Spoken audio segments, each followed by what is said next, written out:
Ici, on traite la plupart des litiges de la vie quotidienne quand l'enjeu est inférieur à 10 000 €. Baux d'habitation, problèmes de voisinage, droit de la consommation, le tribunal de Cognac, une justice de proximité, mais qui se vide peu à peu. On l'a vu se dépouiller de ses fonctions avec la disparition il y a plus de 10 ans maintenant du Conseil de prud'homme. Le tribunal de commerce également a fermé au moment des lois Dati, mais il ne siégeait pas au sein du tribunal d'instance, mais tout de même ça faisait partie des tribunaux de proximité qui étaient importants pour la cité. On peut se demander si ce n'est pas l'objectif en tout cas du gouvernement, qui est en fait de faire en sorte que les gens aient moins envie finalement de saisir la justice. Avec le projet de réforme de la justice en débat à l'Assemblée nationale, ce tribunal pourrait disparaître d'ici une dizaine d'années.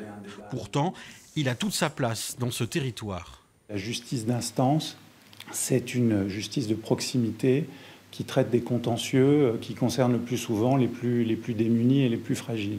Pour vous donner un exemple concret, les mesures de protection, c'est-à-dire les mesures de tutelle et de curatelle, représentent à peu près 1700 dossiers. C'est le gros de notre activité. Avocats, magistrats ou encore conseillers prud'homaux sont inquiets sur la prochaine organisation de la justice qui, selon eux, va s'éloigner de plus en plus des citoyens.